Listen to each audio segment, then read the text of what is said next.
Olá, pessoal. Eu sou Alexandre Guzmão, da revista Proteção. Estou aqui para apresentar mais uma edição do programa Proteção Tendências, que nessa temporada aborda a nova NR17.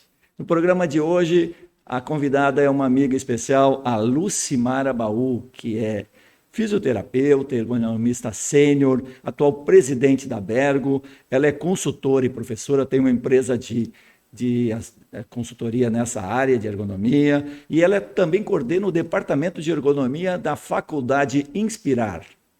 Na sequência, vamos conversar com ela sobre as considerações da nova NR17.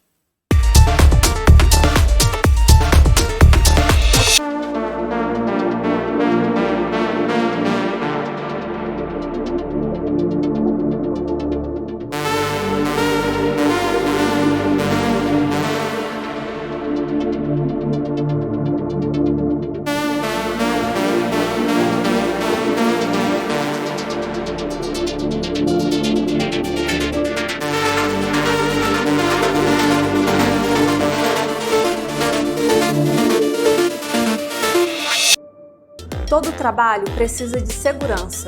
Por isso, existe um Marluvas para todos os riscos que você possa enfrentar. Seja eletricidade, queda de objetos, escorregamentos, umidade, corte, seja qual for o seu trabalho, Marluvas tem a proteção perfeita para você. Diversos riscos, uma proteção. Para ficar por dentro de todas as novidades, nos siga nas redes sociais. Marluvas, a força da história. Olá, Lucimara, tudo bem? Obrigado por estar aqui com a gente no Proteção Tendências. Olá, Alexandre, muito obrigado pelo convite, agradeço muito aí a Universidade de Proteção e a oportunidade de nós discutirmos esse assunto tão importante, não só para a ergonomia brasileira, mas para o trabalhador brasileiro, né? Perfeito. Bom, Lucimara, você agora recentemente assumiu a presidência da Bergo e eu transmito meus parabéns pela esse mais um passo na sua carreira, brilhante carreira profissional, aí, batalhadora nas questões da proteção ao trabalho, as questões ergonômicas. Mas, assim, nesse momento nós acabamos de ter a publicação da NR17 e a Bergo, como principal entidade reunindo os profissionais de ergonomia, né? Com certeza tem uma posição sobre a norma. Então, acho que a gente podia conversar por aí. Tem o seu lado pessoal, as questões pessoais, mas, obviamente, a Bergo tem a sua posição sobre esse tema tão importante e as mudanças que a nova 17 vai implementar a partir de janeiro do ano que vem para profissionais e para as empresas. A Bergo, ela tem participado, contribuído nesse contexto da publicação da nova NR17, na publicação da consulta pública. Então, nós tivemos lá 60 itens que nós encaminhamos, assim como muitas entidades, né? Segundo publicado, foram praticamente quase 2.000 itens, mas a gente está muito satisfeito com o que foi publicado nessa revisão da NR17. Mas nós temos 3 aspectos dessa revisão que a gente precisa discutir e cuidar com muito detalhe. O primeiro, que eu acho dentro da publicação, eu vejo, nós tivemos aí 76 itens novos inclusos nessa nova NR17. 14 foram excluídos, né? Então, desses excluídos, tiveram migração para a NR7, as questões de afastamentos, etc. Mas o que a gente olha? A gente olha o contexto jurídico da publicação da NR17, nós também olhamos um contexto técnico, que é da nossa atuação e a busca da saúde e segurança do trabalhador, mas também temos um contexto de aplicabilidade corporativa e empresarial, que é a área do desempenho, da produtividade. Eu acho que são as 3 análises que a gente precisa olhar nessa revisão da NR17. Perfeito. A primeira, do contexto jurídico, que eu acho muito importante, é que a forma com que foi colocada agora a análise ergonômica preliminar, exatamente alinhando a NR1, ela favorece muito a amplitude e a implantação da ergonomia nas empresas. Isso para a gente é muito positivo, por dois fatores. O primeiro, que o ergonomista sempre fez análise ergonômica preliminar. Ele não consegue fazer uma análise ergonômica sem fazer uma investigação preliminar, e muitas vezes nós paramos a preliminar, porque as demandas elas são modestas, não são graves, ou atende a contento, as melhorias não são tão expressivas em termos de investimento ou grandes mudanças. O que aconteceu é que isso foi colocado na regra agora. Então, eu acho isso bastante importante, e aprofundar quando necessário. Então, não tem nenhuma novidade na prática do ergonomista no seu cotidiano. A novidade é atender a uma planilha do PGR, né, junto com a saúde, com a segurança, que eu acho que a ergonomia se torna protagonista nesse momento, ela pode contribuir muito com a parte da NR17, da NR7, da NR9, né, com a saúde e segurança. Porém, nós temos um cuidado muito grande, porque se questiona quem vai fazer a análise ergonômica preliminar. Tem que ser um ergonomista ou pode ser um prático que compreenda a ergonomia? Aí eu não estou dizendo que tem que ser exclusivamente a pessoa profundamente entendida, formada da ergonomia, mas vamos falar aí da nota técnica do Ministério do Trabalho 287 de 2016. Respondendo a uma pergunta, se publicou quem é o ergonomista e quem pode fazer ergonomia no Brasil, né? Então, a ergonomia não é uma profissão regulamentada, mas, segundo o Ministério do Trabalho, se compreende que é um profissional de nível superior com especialização em ergonomia. Ele tem que entender do assunto, para isso ele tem que se aprofundar. E o aprofundamento é minimamente uma especialização, né? Aí se questionar, mas os profissionais técnicos podem fazer análise ergonômica preliminar?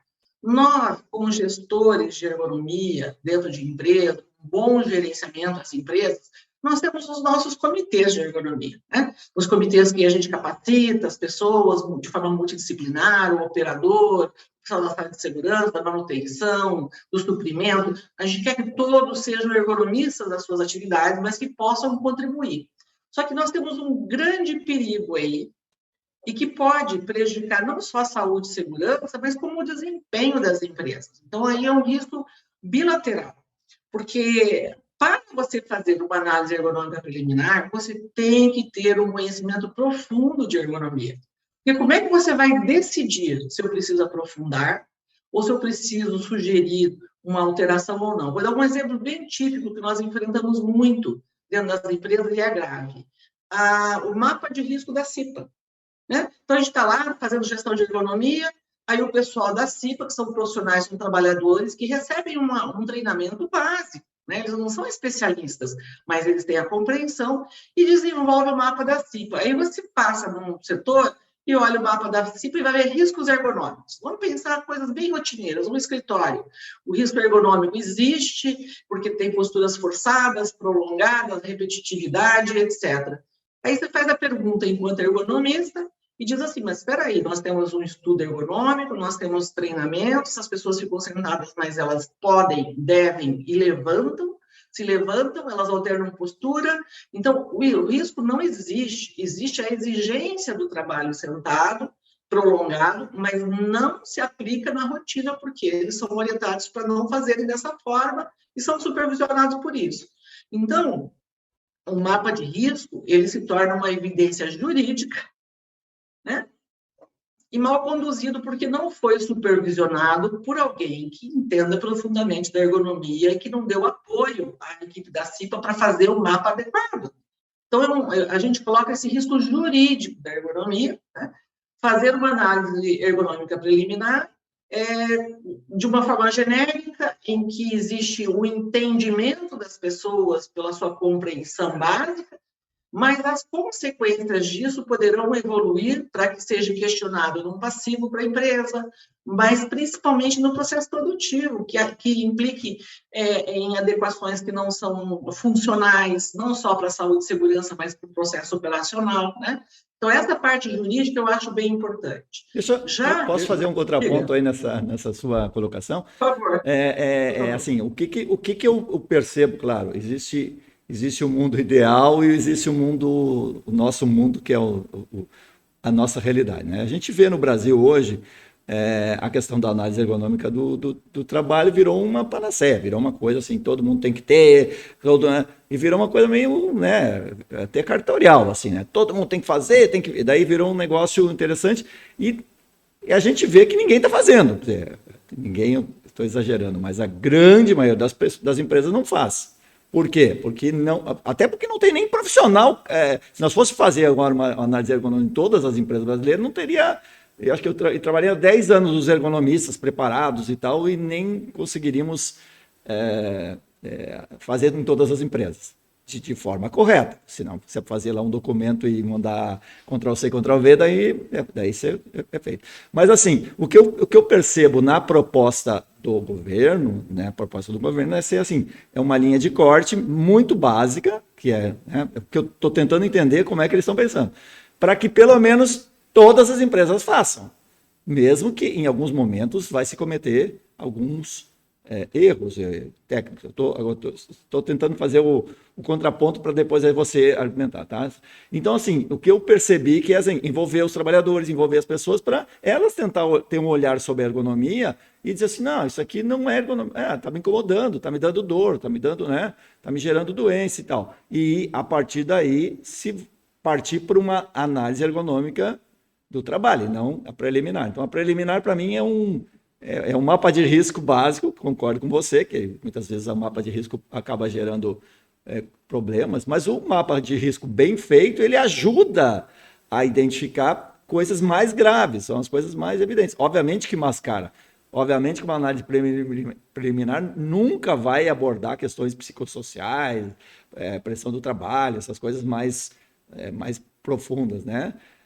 Agora, mesmo uma análise ergonômica de um profissional que não está fazendo ela muito corretamente, às vezes ele nem percebe isso também, né? Ele não está lá no dia. Ele vai notar lá o mobiliário, a questão da máquina, a altura e tal, o peso, a atividade e tal. Então, assim, desculpe o contraponto, mas eu acho assim, tem um mundo que é o mundo real que me parece um pouco distante desse mundo ideal que você está. E você tem que defender mesmo, e está certo, você tecnicamente está correto. Só estou colocando esse contraponto. Desculpe o discurso aqui. Imagine, Alexandre. Mas eu queria corrigir você. Não estou falando do mundo ideal, eu estou falando do mundo funcional. Sim. Tá? Em todos os aspectos. Jurídico, técnico e também produtivo. A gente tem que olhar o tripé, né? Que é a relação do ganha-ganha em todos os aspectos. Tá, mas nós temos profissionais para estarem presentes hoje no Brasil, em todas as empresas que precisariam fazer, tecnicamente preparados para fazer isso? Eu tenho praticamente certeza que não. Se fosse fazer... não tem, nós estamos falando de milhões de empresas, né? Nós estamos falando de milhões. Quantos ergonomistas nós temos no Brasil hoje? Né? Bom, hoje nós temos associado a Berg 2014. Tá.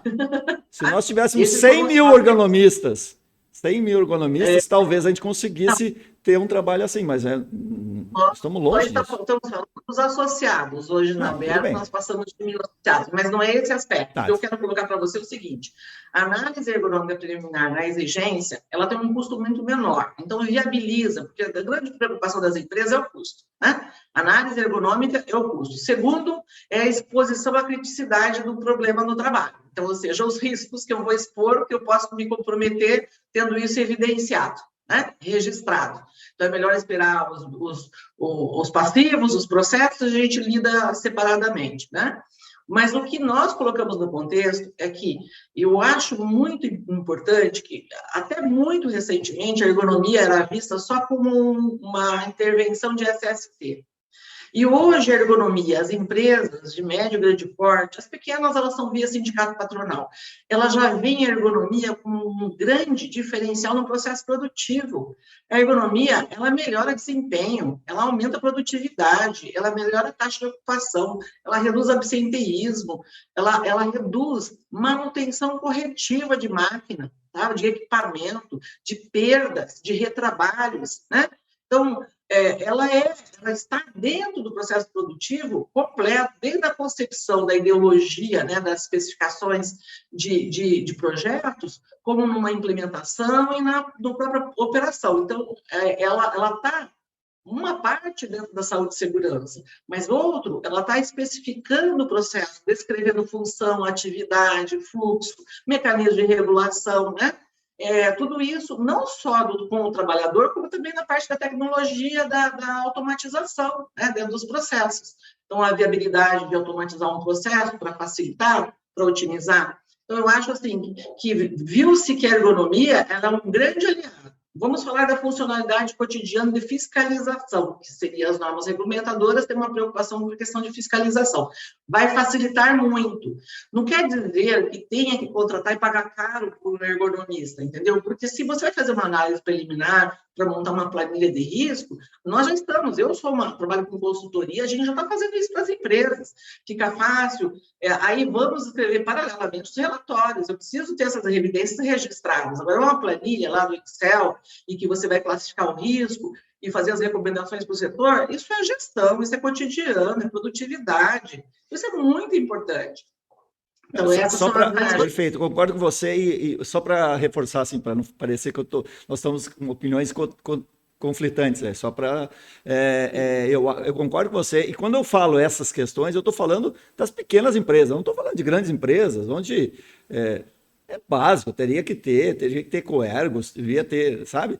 Eu estou falando de pequena empresa, aquele cara que tem uma empresa com 10, 15 trabalhadores e que, para ele, a ergonomia é uma coisa muito distante. E concordo com você, a ergonomia, ela ajuda no processo, ela ajuda a melhorar a qualidade. Agora, me parece que isso é uma questão cultural, digamos, ou de convencimento do setor empresarial, que eu acho que é um desafio para nós, profissionais de segurança, profissionais de ergonomia, porque, na verdade, muito mais importante do que uma norma cobrando para fazer isso a empresa perceber que com aquele trabalho ela vai melhorar a condição do trabalhador e vai melhorar o processo de trabalho, vai melhorar uma série de aspectos da produtividade, em aspectos muito positivos. Então, só nesse aspecto, a questão da cobrança legal, né? Você está falando aí.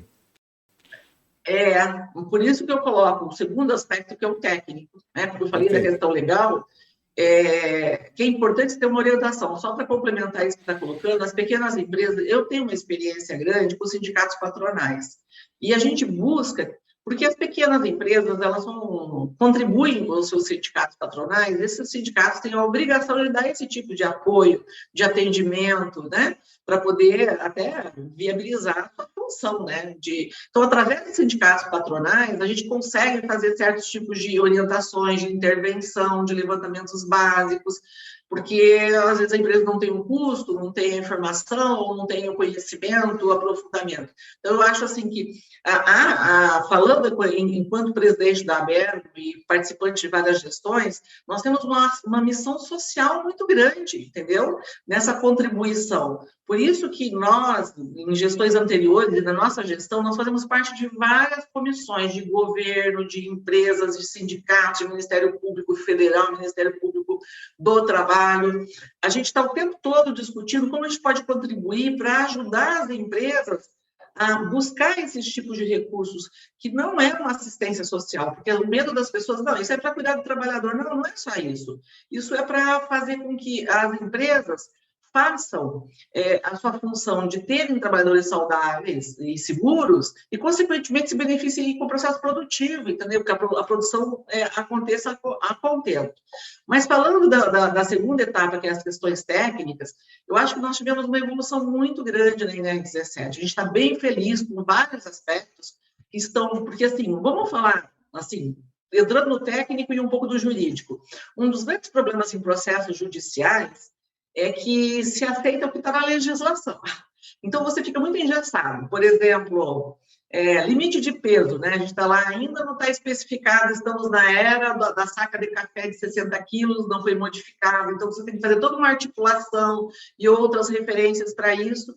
Mas também nós temos as questões melhor especificadas agora com esses aproximadamente 74 itens ou 76 itens novos que foram incluídos, que está melhor detalhado, né? Melhor especificado. Uma das questões, mas as pausas, falando do técnico, nós até andamos conversando aí com o pessoal em relação dos órgãos do governo, que nós precisamos, assim, o governo precisa, o mais rápido possível, desenvolver o manual de ergonomia da nova NR17, porque ele é o norteador, né, da NR17, comentada e orientada segundo manda a pesquisa, a ciência e a legislação, né? Então, o manual de ergonomia tem que sair urgente, porque é ali que você busca essas recomendações. Juridicamente, ele não é aceito como referência, porque vai ser aceitar a NR17, mas ele dá o norte que você pode argumentar em relação à pesquisa e à ciência. Então, nesse contexto, você tem subsídios para você poder, hoje, na nova NR17, detalhar melhor as questões. Então, por exemplo, o manuseio de carga, antes, no item de carga, era genérico, hoje sabe-se que está especificado que isso não se inclui no manuseio humano, como, por exemplo, os estabelecimentos de saúde, que manuseiam pacientes, doentes, né? Então, são regras diferentes, porque é outro tipo de interferência, tem questão psicossocial, tem carga, tem a especificidade da dependência da pessoa totalmente dependente, parcialmente dependente, contribui ou não com o manuseio desse indivíduo, desse doente para um exame, para uma assistência, para uma intervenção cirúrgica, qualquer tipo de intervenção. Então, eu acho que essa nova NR7 ela foi melhor desenhada, né? Mas tem algumas coisas falando ali que ainda é confusa. Por exemplo, em relação a micro e pequenas empresas, né? Porque diz que o risco 1 e 2 não precisa atender a análise ergonômica do trabalho, mas nenhuma precisa atender a análise ergonômica do trabalho inicialmente. Todo mundo precisa da análise preliminar. Então, está meio confuso ainda esse entendimento ali que está escrito, porque daí depois no final diz, mas se for necessário, se tiver demanda da saúde, da segurança, acidente, vai ter que fazer análise ergonômica. Mas isso já era assim, não mudou nada para micro, pequena, grande empresa, não faz a menor diferença. Então, ali tem um pouquinho de confusão de entendimento, mas nós, técnicos, precisamos fazer essa argumentação para esse contexto. E um detalhe que eu acho assim, que com essa análise ergonômica preliminar, o grande ganho disso tudo é a aproximação da saúde e da segurança e do processo produtivo para construir esse mapa de risco.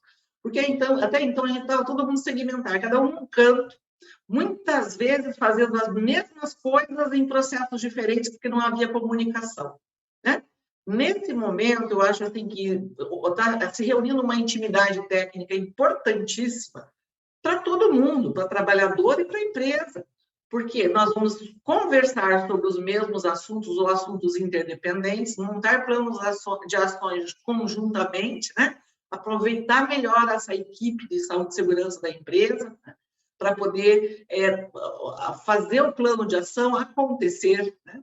Então, fazer a validação disso, ter mais resultados. Então, assim, falando como economista e falando como uma profissional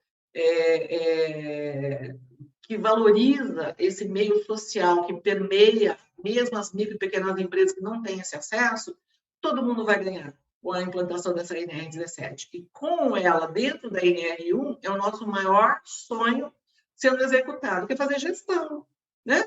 Ou seja, não vai ser mais aqueles relatórios, entre aspas, laudos, de gaveta, né? Então, vai ter que ter continuidade, não só para uma fiscalização, mas para você mostrar que o teu serviço está melhor, que ele está mais produtivo, que ele está mais lucrativo. Então, eu acho assim, que essa aproximação vai fortalecer a saúde, o PCMSO, vai fortalecer a segurança do trabalho, vai fortalecer a ergonomia, e juntos nós vamos criar um grande foco de gestão, com a diferença que a ergonomia vai para o processo produtivo, então ela vai trabalhar com a manutenção, com a implantação, com os projetos. Então, eu acho que isso é um ganho muito grande, e acho que, em curto prazo, esse manual de ergonomia deve dar um norte. Eu acho que é importante essa referência para que as pessoas conduzam da forma mais eficiente e coerente e correta, entendeu? Para auxiliar todos. E eu não estou falando de custos, né? Eu estou falando mesmo de praticidade e baixo custo, né? Porque a análise ergonômica profunda, ela vai acontecer, porque existe afastamento, existe passivo, existe acidentes, existe, né? Então, você precisa aprofundar os motivos disso.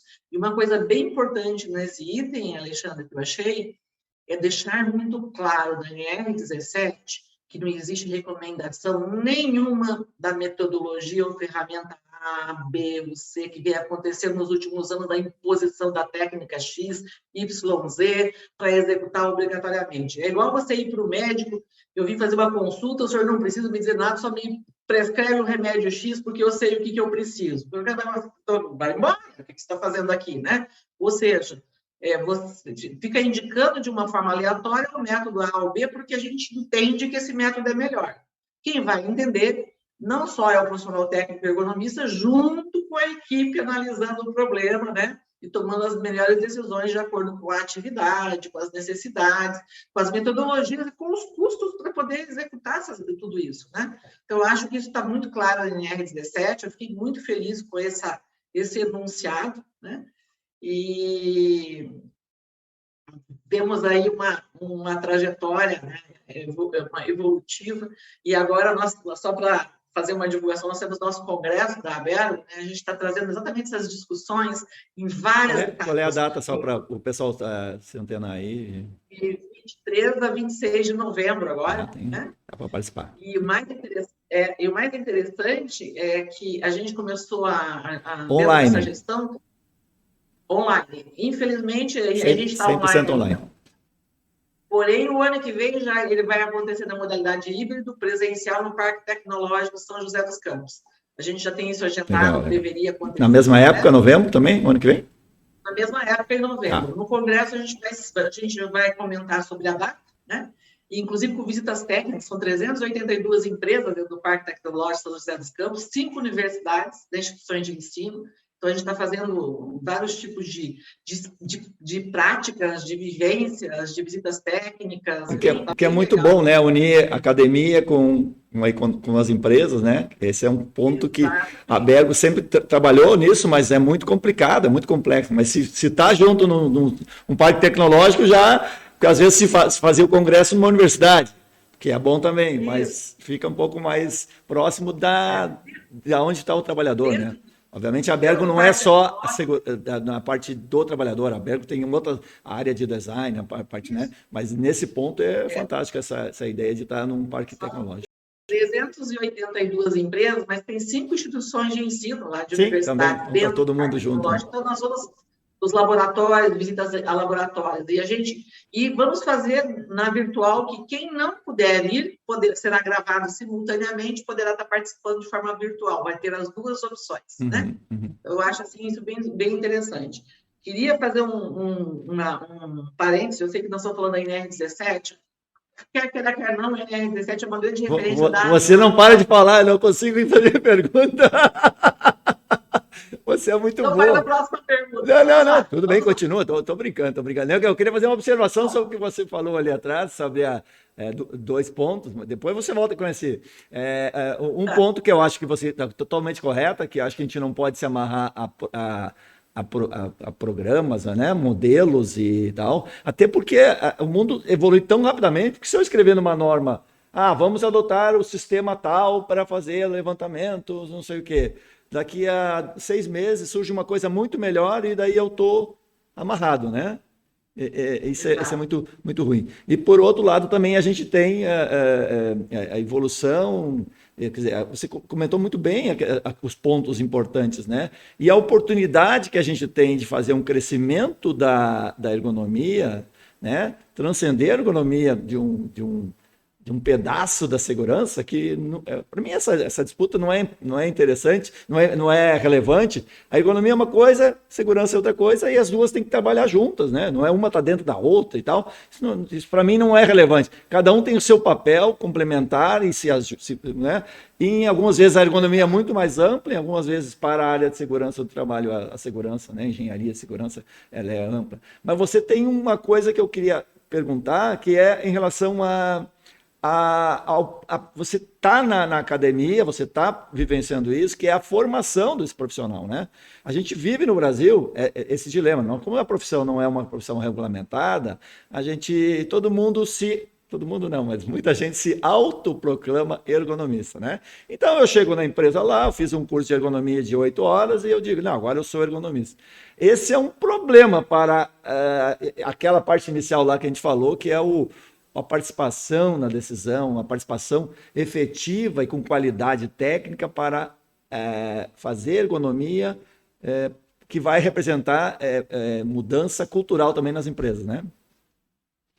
Isso. A gente já está encaminhando para uma solução isso, sabe? Ok. Dentro dessa atual gestão e também das anteriores já vinham buscando isso. Primeiro, a gente usa a referência do Ministério do Trabalho, que se entende como ergonomista, é um profissional graduado de forma multidisciplinar, ele vai dar ênfase da sua disciplina, sua atuação de formação. Mas isso é muito amplo, mas né, Lucimar? Isso é muito amplo. Sim. Né? Eu sou jornalista formado, eu poderia ser ergonomista, fazendo um cursinho de... Poderia? Mas tudo bem, só para... Então, que teria que ter, tem que ter uma especialização mínima. Quando se criou, lá em 2001, e entrou em vigor em 2003, o sistema de certificação do ergonomista brasileiro, que eu acho muito bem feito pela Bergo, a Bergo fez uma base sólida, muito organizada, sistematizada. A gente tem, assim, a grata possibilidade dos pesquisadores, os cientistas foram os formadores da Bergo. Então, eles passaram pela questão estruturada, muito técnica, sabe? Isso é muito importante para a gente. E organizaram isso. Então, por 10 anos, de 2003 a 2013, a Bergo permitiu que qualquer curso de especialização pudesse se certificar, né? Fazer a prova de conhecimento para você provar que você o dossiê de evidência, mais uma especialização qualquer que fosse. Porém, a partir de 2013, ela criou um sistema em que só pode fazer a prova se você faz a tua formação numa instituição de ensino acreditada pelo sistema da Bergo, né? Que é o SICEB, o Sistema de Certificação do Ergonomista Brasileiro. Dentro disso, a gente coloca critérios mínimos de carga horária, conteúdo, quem são os professores, qual a formação desses professores, quem é o coordenador, quais são os conteúdos, existe prática, existe estágio. Então, assim, é uma garantia mínima de solidificação da qualificação de formação. Então, hoje, quando a pessoa entra lá no site, nós temos 8 instituições de ensino que são acreditadas, né? Então, está lá disponível. Mas por que a gente quer ampliar isso? Porque a gente precisa, exatamente respondendo isso, solidificar quem é o ergonomista. Você vê os profissionais contratados, como o CLT, vamos partir por essa premissa, né, que é os contratos de trabalho, como analista de saúde. Aí você pega um analista de saúde, ele faz 40 horas. Dependendo da profissão, como exemplo de fisioterapeuta, ele não pode, ele só pode fazer 30. Mas ele não é de saúde, ele não é fisioterapeuta. Mas ele atende a um conselho federal que é superior ao contrato CLT dele, né? Que é a profissão que ele está ali, né? E aí criaram, sim, analista de ergonomia. Não existe isso no CBO. Então, o que nós fizemos? A Bergo, inicialmente, já encaminhou ao CBO um pedido de reconhecimento e a gente está batalhando lá. Eu acho que essa nossa gestão, a grande conquista que a gente pode fazer é ter o CBO do ergonomista. Aí o pessoal diz, mas como é que você vai fazer um CBO de um especialista multiprofissional?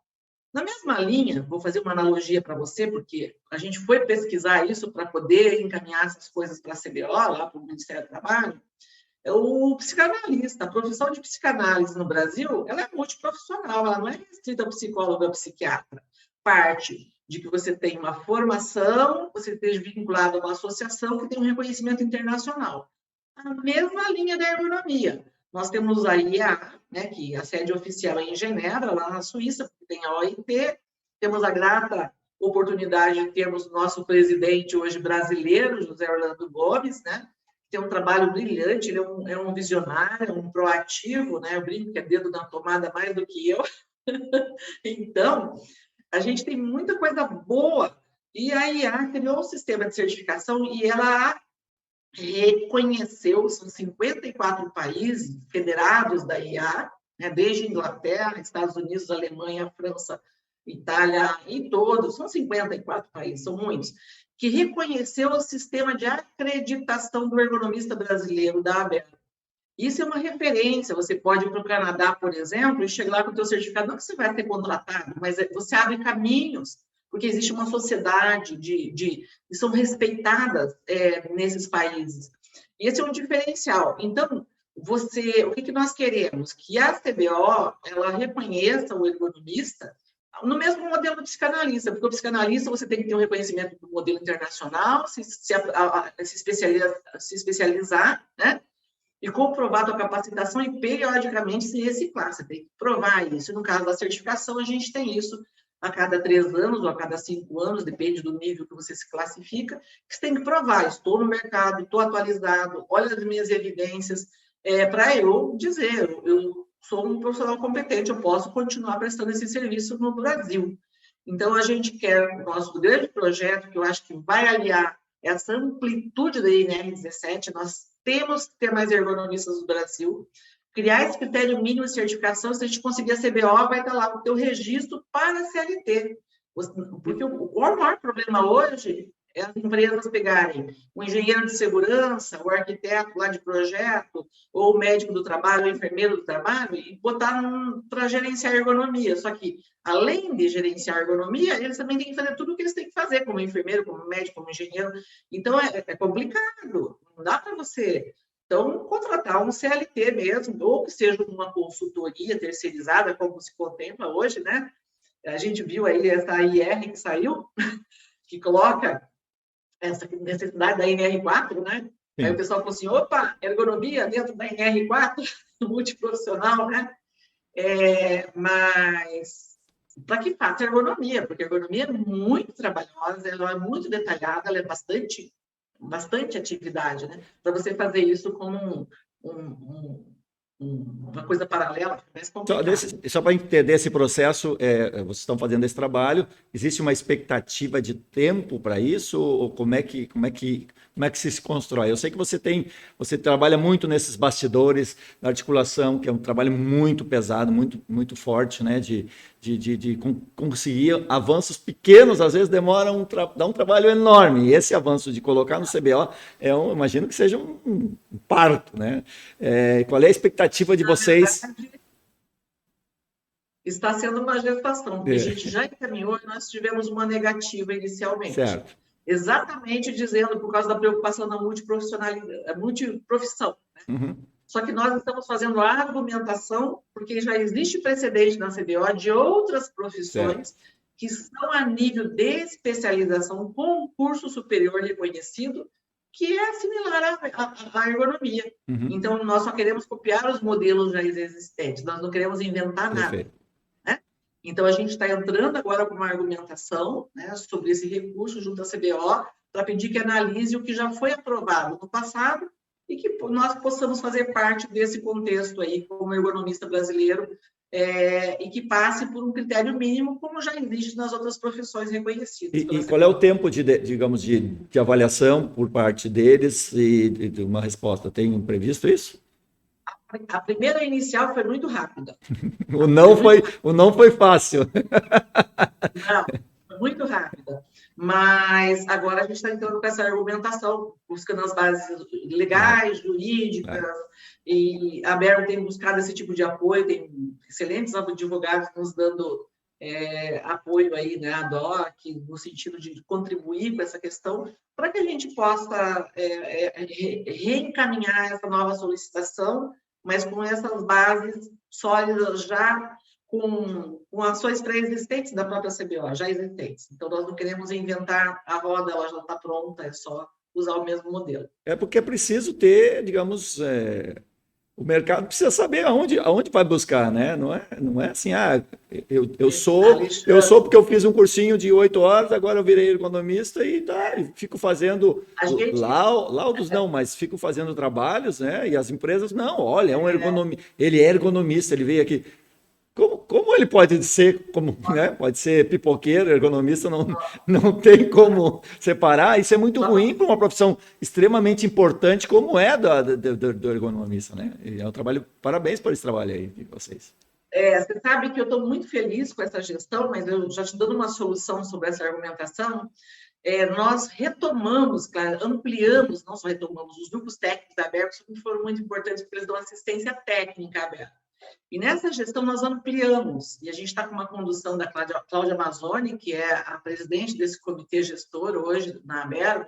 São 8 grupos técnicos. Nós temos ergonomia forense, a formação em ensino, que é coordenado pelo Mário Vidal, que foi na sua gestão que se criou esse modelo de certificação. A gente tem de psicodinâmica do trabalho, coordenado pelo Laerte, da USP. A gente tem práticas de ergonomia, coordenado pelo Eduardo Marcato. Nós temos a ergonomia forense, coordenado pelo Leonardo Rodrigues, aí, que é um grande assessor jurídico de ergonomia. O time de vocês é fantástico, são pessoas muito preparadas, o GT de Ergonomia e Ambiente construído pela Lisandra Vergara, da Federal de Santa Catarina, e o Luiz Fran, da Federal de Pelotas, tem projetos lindos, maravilhosos com a sociedade, com as empresas, levando a universidade para dentro das empresas, né? Que eu acho que esse é o grande must aí dessa parte do desenvolvimento dos grupos técnicos. E temos, assim, deixa eu ver qual mais grupo técnico nós temos de DORT, né, coordenado pela Jacinta Renner, que, aliás, é a nossa comendadora, né, de SST esse ano para ergonomia, né? Legal. Eu acho que parabéns para ela. Segue. Isso mesmo, legal. Pela sua trajetória. Merece, uma bela profissional. Merece. E, então, assim, a macroergonomia é coordenada pela Lia Buarque, de Macedo Guimarães, né, uma grande expressão aí na ergonomia brasileira, fundadora da Abergo. Ela é uma fundadora da Abergo em 83. Então, esses grupos técnicos, nós temos dentro do nosso grupo de técnico de prática, por exemplo, membros participando da CTPP, sabe? De psicossocial, por exemplo, a nossa representante é a Frida Fischer, dentro da parte de trabalhos em turnos e noturnos. Então, esses grupos técnicos, eles estão permeados em várias representações, e nós criamos dentro do nosso site, hoje, a gente está com o site mais dinâmico, ele ainda vai melhorar muito, mas nós criamos o acesso, nós temos um chat, só para você ter uma ideia, nós temos centenas de acessos diários, de Brasil e fora do Brasil.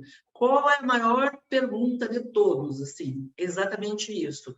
Como é que eu procuro uma instituição acreditada pela Abergo? Está lá no site. Eu me formei agora, posso me oferecendo para fazer um laudo de ergonomia? Eu posso fazer? Claro que você pode. Não tem problema nenhum. O que se questiona é a tua competência, a tua habilidade para atender às necessidades. Você se sente seguro? Não precisa se aprofundar. Que tal você fazer uma especialização? Procure uma instituição, né? Busque se aprofundar nisso, mas qualquer profissional graduado, ele pode fazer uma análise ergonômica, não tem problema nenhum. O problema é como você vai responder por isso. Você se sente seguro para isso, entendeu? Então, com o reconhecimento da CBO, se cria um critério, não é mais elitista, mas de qualificação, e daí sim nós teremos aí milhares de profissionais, tem muita gente atuando. Se nós estamos com 1.014 na Abergo, que são regulares, que estão lá associados, né?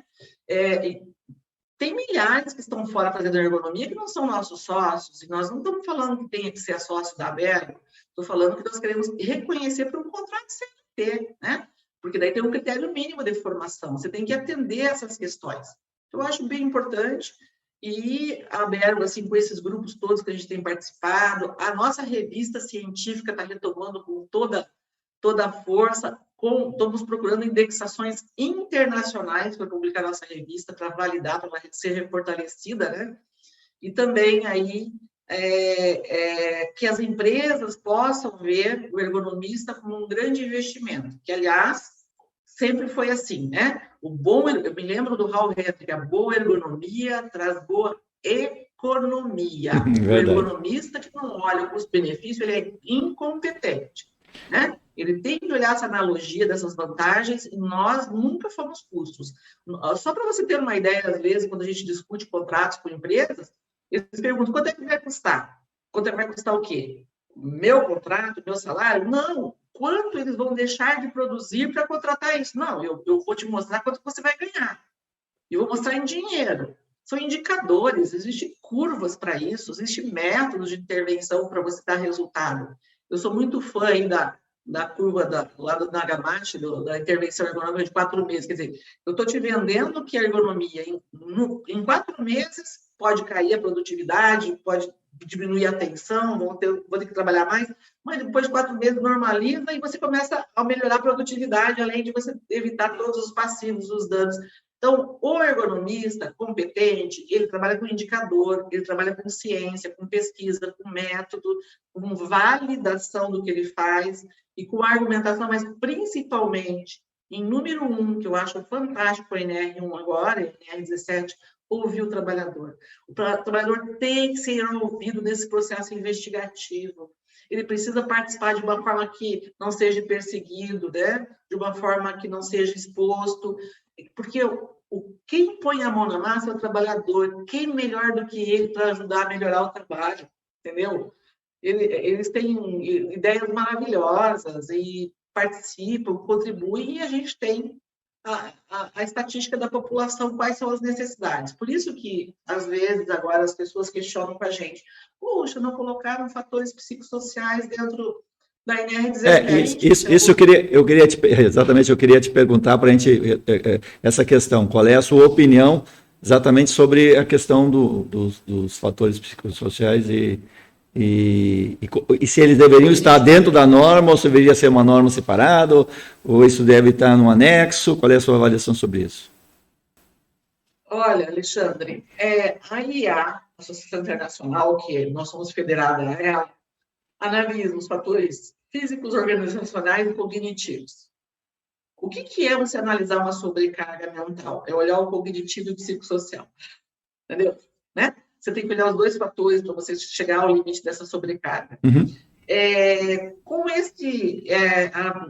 NR17 nova, ela incluiu na organização do trabalho os fatores, né, os aspectos psicossociais do trabalho. Então, isso para a gente é um grande ganho. E, assim, fazendo um elogio para o pessoal que construiu tudo isso, claro, né, foi coletivo, mas lá pela equipe que trabalhou com isso, uma coisa fantástica que eu sempre dei aula, fiz consultoria e prestei serviços. Eu achava a NR17 sempre errado. Eu falei, gente, a organização do trabalho está por último, ela é por primeiro, ela é o número 1, né? E hoje está lá, né? A organização do trabalho é o item 17.4, que é a primeiro, está na sequência antes de todas as outras análises. Então, parabéns, né? Eu acho que começa pela organização, depois a gente sistematiza o mobiliário, ferramenta, ambiente e daí por diante. E nesse contexto, nessas discussões que a gente acabou, de uma forma ou de outra, participando, o que acontece? O que é fator psicossocial? É muito recente esse tipo investigativo. Eu dou aula de ergonomia cognitiva, tá? E fatores psicossociais. Eu apresento 19 metodologias validadas de como é que você quantifica fatores de carga mental, cognitivos e psicossociais, validados pela ciência. Então, existem muitas metodologias aí que podem ser utilizadas, mas a rotina já era difícil analisar carga, peso, ambiente, acidente. Então, o psicossocial ficou muito confuso, porém, nós tivemos um grande empurrão chamado pandemia, né? Então, a gente está aí potencializando e eu entendo o porque era assim, ou seria incorporado a NR17, seria um anexo da NR17, fator psicossocial, ou uma nova norma. O problema é que não houve consenso, porque também não estava preparada, no momento, as pessoas não estão preparadas para você poder colocar isso de uma forma sólida. Já no anexo da NR17, lá de checkout, contém um fator psicossocial, né? De forma descritiva. Já no teleatendimento, de uma forma segmentar sobre assédio moral, sobre pressão. Então, está bem detalhado lá. Mas no fator da organização do trabalho hoje, da nova NR17, quando você menciona fatores cognitivos, muitas vezes a sobrecarga cognitiva é potencializada pelo fator psicossocial. A pessoa está pressionada, ela está estressada, ela recebendo assédio, ou emoção, pressão, de vários fatores, que faz com que ela fique desatenta, a confiabilidade humana, que seria o desempenho dele, fica prejudicado pelo fator psicossocial. Então, quando se fala em analisar esses aspectos cognitivos, nós estamos falando psicossocial junto, sim, não está descrito lá, mas agora tem essa comissão aí que está sendo debatido, né? Já tem prévias andando, que vai ser um anexo da NR17, seria bem interessante. Uma nova NR17, uma nova ANR, todos nós vamos aproveitar. Você vê lá na parte do manuseio de carga, fala que, ou de equipamento, você tem que atender, na parte de equipamentos, a NR12. O que diz a NR12? Tem que atender a NR17, entendeu? Então, está tudo alinhado, né? Por isso que eu não vejo assim como, vamos dizer assim, como ruim, pelo contrário, não era o momento. Como é que você ia descrever uma coisa, daí você vai acabar errando? Vamos puxar a CLT da década de 40, colocar 60 quilos. O que foi colocado? Porque a saca de café era de 60 quilos. Ninguém analisou nada, não podemos fazer diferente do que o povo precisa carregar, né? Então, eu acho que foi uma decisão assertiva até. É porque no mundo não tem muito ainda consolidado, né? A gente não, é novo no mundo todo essa questão, né? Muito recente, né? É um problema antigo, mas ainda pouco conhecido, pouco... Vai ter que ser explorado melhor agora com a legislação que vai acontecer com os trabalhos remotos, home office, né? Porque não tem legislação detalhada sobre isso. E os fatores psicossociais bem pesados, porque pós-pandemia tem revisão de tudo. Está todo mundo fazendo uma grande reflexão, né? Nós não somos os mesmos e foi acelerado uma série de decisões que cada trabalhador, família, pessoa tem que tomar nesse momento e pós-pandemia, né? É verdade. No mundo, não é só no Brasil. Bom, o nosso tempo está quase estourando aqui, mas eu te cortei lá atrás, eu não quero depois ser acusado de ter te tolhido.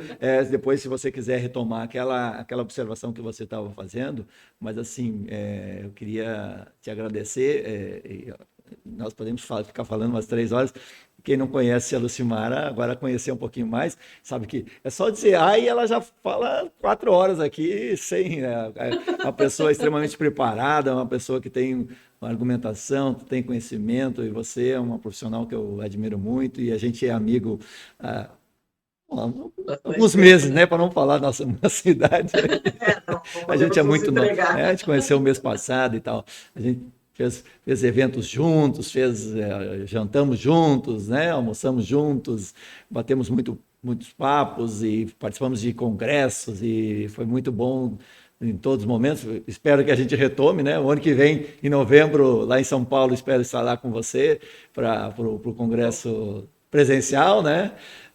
Então, isso mesmo. E eu queria... Podemos sentar e tomar uma cerveja juntos. Exatamente. No final do congresso à noite, a gente vai para um barzinho lá tomar um choppzinho. Né? Isso aí, para bater aquele papo gostoso para resgatar. Mas assim, eu queria te agradecer e, por favor, complemente aquilo que eu te interrompi lá no, se você quiser, né? E algum comentário final também, e agradecendo a tua participação nesse Proteção Tendências, que falou sobre a NR17. Na verdade, só quero fazer uma reflexão para finalizar tudo isso, Alexandre. Eu acho que primeiro agradecer a oportunidade de estar aqui, né, falando sobre esse momento de NR17, falando sobre a ergonomia brasileira, mas eu queria fazer uma grande chamada. Eu sou uma pessoa idealista, mas eu sou muito pragmática. Eu acho que eu sou... ver para crer, a gente tem que mostrar o que a gente está fazendo, como está fazendo, e as vantagens disso. Porque a gente não consegue convencer empresas de mostrar números, porque a base da existência delas são números, né? A maior parte, se não é filantrópica, ela tem que trazer resultados. Então, a gente tem que ter esse olhar bilateral. E uma das coisas que eu sempre fui apaixonada, eu sempre gostei muito de estudar. Eu gosto de botar a mão na massa, eu gosto do chão de fábrica, eu gosto do corpo a corpo do trabalhador, mas eu gosto muito de estudar. Então, assim, eu acho que a gente nunca aprende tudo, é importante a gente sempre procurar essa atualização, essas informações. E queria fazer uma grande chamada, né, para as pessoas da ergonomia brasileira, para a gente se unir de uma forma estruturada ou não. Eu queria fazer uma divulgação, por exemplo. A Abergo, para você se associar à Abergo, se você está fazendo qualquer graduação, você não paga nada, é gratuita a associação, entendeu? Porque a gente quer prestigiar você buscar na tua graduação esse olhar prevencionista. E, para isso, eu queria fazer uma divulgação. Nós estamos buscando parcerias com instituições de ensino. E posso divulgar aqui publicamente, uma das parcerias recentes que nós fizemos aqui foi com a PUC Paraná, né? Eu sou do Paraná aqui, através de uma das nossas diretoras, a gente iniciou nosso projeto de pesquisa, para que a Abergo seja a pesquisadora. Então, nós estamos com 4 projetos a nível de Brasil, com bolsas de estudos, nessa parceria com a PUC, que foi um contrato de 3 anos para estudos, e estamos ampliando para outras universidades federais ou públicas, nós estamos abertos às parcerias, pesquisando qual é a realidade do conteúdo mínimo de ergonomia nas graduações de todas as engenharias e de todas as áreas de saúde do país.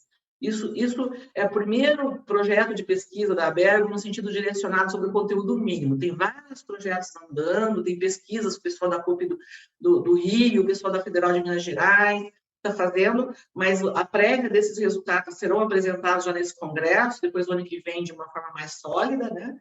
Nós estamos fazendo pesquisas, todos os grupos técnicos estão desenvolvendo pesquisas, porque a gente precisa saber qual é a nossa realidade, para onde a gente vai, como a gente vai, de uma forma sólida, concreta. Então, a gente está aberto a isso e a gente quer que vocês venham como associado, se for pós-graduação, qualquer especialização, mestrado, doutorado, pós-doutorado, a anuidade é R$130, né, gente? Não é muita coisa para intervir, participar, contribuir e não só aprender, como ensinar, né? Eu acho que nós somos um grande grupo de estudos e de práticas, tanto é que a gente colocou um GT de práticas. Então, está trabalhando em cima desses grupos de debate. Então, a gente tem gente de muitas empresas. Eu estou muito feliz porque nós temos uma união e eu olho muito a academia, que é a base, a pesquisa, o ensino e a prática. A gente está andando junto, sabe? Então, tem gente dos dois lados fortalecendo. Então, venham discutir isso com a gente. O nosso site lá do chat, nós temos uma procura muito grande, as pessoas com dúvida, a gente está procurando responder constantemente, né? E também você pode se cadastrar para esses grupos técnicos. Abergo.org? Abergo.org.br. Isso mesmo, isso. E estamos abertos a sugestões, né? Nós temos aí um espaço para vocês sugerirem e participarem. E agradecer aqui o Alexandre, né, da Proteção, que tem uma trajetória de destaque nacional, a maior fonte de informação de SFT do nosso país aí, né? Então, eu acho que sempre tem uma aqui comigo. Nunca deixo de ter as atualizações. Então, agradeço a vocês pela oportunidade e estamos abertos aí para conversar, continuarmos essa conversa da NR17. Muito obrigado, Lucimara, foi muito bom ouvir essas reflexões, essas opiniões embasadas, e eu acho que todos que assistiram a esse programa vão confirmar comigo, né, que você está muito... você é uma pessoa extremamente preparada para estar onde você está, na presidência da Abergo, que é uma instituição reconhecida, renomada, de bons profissionais, e eu fico muito feliz de estar muito próximo sempre da Abergo, que tem feito um trabalho em prol do Brasil, né? A gente fala só dos trabalhadores, mas também das empresas, de todo o processo, né? Quando a gente fala na Abergo, a gente pensa em coisas muito positivas. Então, estamos encerrando esse programa, Proteção Tendências, e na semana que vem voltamos com mais uma edição. Até lá, então. Tchau, pessoal.